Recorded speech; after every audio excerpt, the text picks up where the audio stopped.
ನಿನ್ ಯೋಗ್ಯತೆಗೋಷ್ಟು ಬೆಂಕಿ ಹಾಕ. ನೀವೆಲ್ಲ ಪ್ರತಿಭಟನೆ ಮಾಡಕ್ ಬಂದಿದ್ದೀರ ಅಂತ ಇಲ್ಲಿ ನಾಚಿಕೆ ಆಗ್ಬೇಕು ನಿಮ್ಗೆ.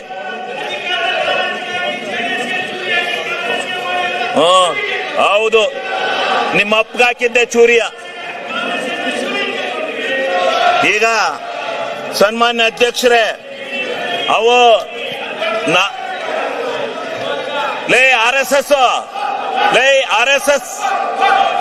RSS ನಿಮ್ ಯೋಗ್ಯತೆಗಳು ಬೆಂಕಿ ಹಾಕ. ನಿಮಗೆ ಮಾನ ಮರ್ಯಾದೆಲ್ಲ ಅಯೋಗ್ಯ. ಇದೇನು ಡ್ಯಾನ್ಸ್ ಕುಡಿಯಕ್ ಬಂದಿದ್ರ ಇಲ್ಲಿ? ಅಸೆಂಬ್ಲಿ ಮಾಡ್ಕೊಂಡಿದ್ರ, ಡ್ಯಾನ್ಸ್ ಮಾಡ್ಕೊಂಡಿದ್ದೀರ ನೀವು? ನಿಮ್ಗೆ ಮಾನ ಮರ್ಯಾದೆ? ವಿರೋಧ ಪಕ್ಷದ ನಾಯಕರೇ, ಇದೇನು ಮಿಮಿಕ್ರಿ ಮಾಡಿಸ್ತಾ ಇದೇನ್ರಿ? ವಿರೋಧ ಪಕ್ಷದ ನಾಯಕರೇ, ಇದೇನು ಮಿಮಿಕ್ರಿ ಮಾಡಿಸ್ತಾ ಇದ್ದೀರಾ? ಮಾನ ಮರ್ಯಾದಿಲ್ಲ. ಮರ್ಯಾದೆ ಮಾನ ಇದ್ದಾರೆ ಯಾರು ಈ ರೀತಿ ನಡ್ಕೊಳಕಲ್ಲ. ಇದೇನು ವಿರೋಧ ಪಕ್ಷನ ಇದು? ನಾವು ಧರಣಿ ಮಾಡಿದೀವಿ, ಇಂಥ ಎಲ್ಲ ಕೋತಿಗಳನ್ನೆಲ್ಲ ಬಿಟ್ಕೊಂಡು ಮಾಡಿಲ್ಲ. ಕೋತಿ ತಿಮ್ಗಳಿವು. RSS ಅಲ್ಲಿ ಹಿಂಗೆ ಕೂಗಿ ಕೂಗಿ RSS ಹಾಳು ಮಾಡಿದಿರಿ ನೀವು.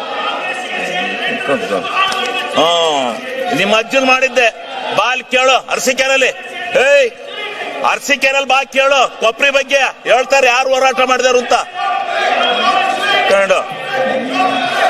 ಸನ್ಮಾನ್ಯ ಅಧ್ಯಕ್ಷರೇ, ಹಿಂಗೆ ನಿಮ್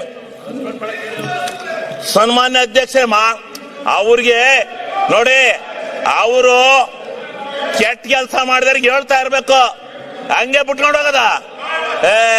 ಅವ್ರಿಗೆ ಧರಣಿ ಮಾಡೋದು ಹಿಂಗ? ಪ್ರಜಾಪ್ರಭುತ್ವದಲ್ಲಿ ಇದು ಗೊತ್ತಿದೆ, ಇವಕ್ಕೆ ಬೆಲೆ ಇದೆಯಾ? ನಾಚಿಕೆ ಇದೆ ಇವ್ರಿಗೆ? ಮಾನ ಮರ್ಯಾದೆ ಯಾರು ಇಂಥ ಧರಣಿ ಮಾಡ್ತಾರ? ಯಾವ ತಪ್ಪು ಮಾಡಿದಾನೆ ಅವನ ಮೇಲೆ ಮಾಡ್ಬೇಕು. ನೀನು ಕೇಳಿಲೆ, ನಿನ್ನ ಹೆಂಡತಿ ತಹಸೀಲ್ದಾರ್ ಬಿಟ್ಕೊಂಡು ಎಷ್ಟೆಷ್ಟು ದುಡ್ಡು ಹೊಡೆದಿದ್ದೀ ಗೊತ್ತಾ ನೀನು? ನಿನ್ನ ಹೆಂಡತಿ ತಹಸೀಲ್ದಾರ್ ಮಾಡ್ಕೊಂಡು ದುಡ್ಡು ಹೊಡೆದಿದ್ದೀಯ ನೀನು. ಅಲ್ಲಿ ನಿನ್ನ ಹೆಂಡತಿಯ ತಹಸೀಲ್ದಾರ್ ಬಿಟ್ಕೊಂಡು ದುಡ್ಡು ಹೊಡೆದಿದ್ದೀಯ ನೀನು.